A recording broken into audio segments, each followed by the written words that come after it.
voter card আধাৰ card PAN card থাকিলে তেওঁ ভাৰতীয় নাগৰিক দ্বিতীয়বাৰ কোনেও নাগৰিকত্ব প্ৰমাণ কৰাৰ প্ৰয়োজন নাই এবাৰ নাগৰিকত্ব প্ৰমাণ হলে বাৰে বাৰে প্ৰয়োজন নাই নাগৰিকত্ব প্ৰমাণৰ হাইকোৰ্টৰ অধিবক্তা আমান ৱাদুদৰ ডাঙৰ মন্তব্য কোনেও নথিপত্ৰক লৈ ভয় কৰিব নালাগে জন্মৰ প্ৰমাণপত্ৰক লৈও আতংকিত নোহোৱাৰ আহ্বান হাইকোৰ্টৰ অধিবক্তা আমান ৱাদুদৰ SIR সন্দৰ্ভত গুৰুত্বপূৰ্ণ মন্তব্য গুৱাহাটী উচ্চ ন্যায়ালয়ৰ অধিবক্তা আমান ৱাদুদৰ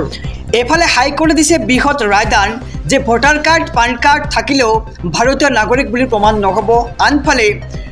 এবাৰ গুৱাহাটী উচ্চ ন্যায়ালয়ৰ অধিবক্তা আমান ৱাদুদৰ ডাঙৰ মন্তব্য খবৰটো জানি লওক সবিশেষ পেন কাৰ্ড আধাৰ কাৰ্ড ভোটাৰ কাৰ্ড আছে যদি তেওঁ ভাৰতীয় নাগৰিক কোনেও আৰু দ্বিতীয়বাৰ নাগৰিকত্ব প্ৰমাণ কৰিবৰ প্ৰয়োজন নাই এবাৰ যদি ভাৰতীয় নাগৰিক বুলি প্ৰমাণিত হল তেওঁৰ আৰু চিন্তা কৰিব নালাগে আমি সকলোৰে লগত আছো কোনেও আৰু দ্বিতীয়বাৰ নাগৰিকত্ব প্ৰমাণ কৰাৰ কোনো প্ৰয়োজন নাই এবাৰ নাগৰিকত্বৰ প্ৰমাণ হলেই বাৰে বাৰে প্ৰয়োজন নাই নাগৰিকত্বৰ প্ৰমাণ কৰিবলৈ পেন কাৰ্ড আধাৰ কাৰ্ড ভোটাৰ কাৰ্ড আছে যদি তেওঁ ভাৰতীয় কোনেও নথিপত্ৰক লৈ ভয় কৰিব নালাগে কিন্তু এই সন্দৰ্ভত হাইকোৰ্ট দিছে বৃহৎ ৰায়দান হাইকোৰ্টৰ ফালৰ পৰা ৰায়দান আহিছে যে পেন কাৰ্ড আধাৰ কাৰ্ড ভোটাৰ কাৰ্ড থাকিলেও ভাৰতীয় নাগৰিকত্ব নাপাব আহিছো পৰৱৰ্তী খবৰৰ মাজলৈ ৰাজ্যবাসীৰ বাবে আৰু এটি ডাঙৰ খবৰ বিগ ব্ৰেকিং নিউজ যদিহে আপোনাৰ পেন কাৰ্ড আধাৰ কাৰ্ড ভোটাৰ কাৰ্ড সকলো নথিপত্ৰ আছে তথাপিও আপুনি পৰিব বিপদত পেন কাৰ্ড আধাৰ কাৰ্ড ভোটাৰ কাৰ্ড থাকিও বিপদত পৰিব ভাৰতৰ প্ৰতিটো প্ৰান্তৰ জনতা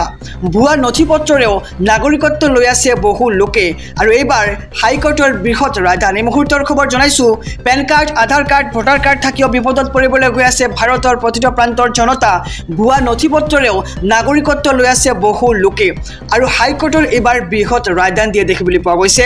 বিদেশী আৰু নাগৰিকত্বক লৈ বৃহৎ ৰায়দান দিলে ন্যায়ালয়ে Aadhaar card PAN card voter card থাকিলেই কোনো লোক ভাৰতীয় হৈ নাযায় কাৰণ ভাৰতত জালিয়াতিৰে নথিপত্ৰ বনোৱা বহু লোক ধৰা পৰিছে ইতিমধ্যে আৰু ধৰা পৰিছে অবৈধভাৱে ভাৰতত প্ৰৱেশ কৰা লোকৰ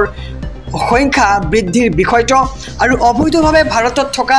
এক বাংলাদেশীৰ জামিন বাতিল কৰি ন্যায়ালয়ৰ এই গুৰুত্বপূৰ্ণ ৰায় পেন কাৰ্ড আধাৰ কাৰ্ড ভোটাৰ কাৰ্ড দেখুৱালেই প্ৰমাণিত নহ'ব ভাৰতীয় বুলি আপুনি দেখাব লাগিব কিছুমান বিশেষ নথি জনাই যাম আমাৰ সমূহ দৰ্শকক গতিকে ভিডিঅ'খন শেষলৈকে চাই থাকিব আধাৰ কাৰ্ড পেন কাৰ্ড ভোটাৰ কাৰ্ডে নাগৰিকত্ব প্ৰমাণ নকৰে প্ৰমাণ কৰিবলৈ আপোনাক লাগিব বংশবৃক্ষ পৰীক্ষা আৰু কি বংশবৃক্ষ পৰীক্ষা জনাইছো সবিশেষ আপোনাক ভাৰতীয় নাগৰিকত্ব প্ৰমাণ কৰিবলৈ হলে লাগিব বংশবৃক্ষ পৰীক্ষা ব্যক্তিজন তেওঁৰ দেউতাক তেওঁৰ ককাক একে ঠাইৰ বুলি হ'ব লাগিব প্ৰমাণিত জনাইছো আকৌ খবৰটো ভালদৰে শুনি ল'ব আপোনাৰ দেউতা আপোনাৰ ককা একে ঠাইৰ বুলি প্ৰমাণ কৰিব লাগিব তাৰ পিছতে আপুনি ভাৰতীয় নাগৰিকত্ব লাভ কৰিব আৰু তিনি প্ৰজন্মৰ স্থায়িত্ব প্ৰমাণ হলেহে নাগৰিক বুলি প্ৰমাণিত হ'ব এটা খুবেই জৰুৰী খবৰ জনাইছো সমগ্ৰ ৰাজ্যবাসীক তিনি প্ৰজন্মৰ স্থায়িত্ব প্ৰমাণ হলেহে নাগৰিক বুলি প্ৰমাণিত হ'ব আপুনি আৰু BNSৰ ধাৰা 335 336 340 পাছপোৰ্ট আইনৰ ধাৰা 3A 6A আৰু বিদেশী বিধি ধাৰা 3132 আৰু 14ৰ অধীনত এই ৰায় দিছে হাইকোৰ্টে আৰু বম্বে হাইকোৰ্টৰ এই বৃহৎ ৰায়দান জনাইছো খবৰ পেন কাৰ্ড আধাৰ কাৰ্ড ভোটাৰ কাৰ্ড থাকিলেও বিপদত পৰিবলৈ গৈ আছে ভাৰতৰ প্ৰতিটো প্ৰান্তৰ জনতা ভুৱা নথিপত্ৰৰেও নাগৰিকত্ব লৈ আছে বহু লোকে সেইবাবে হাইকোৰ্টে দিছে এক বৃহৎ ৰায়দান খবৰটো জনাইছো SB অসম মিডিয়াৰ সমূহ দৰ্শকক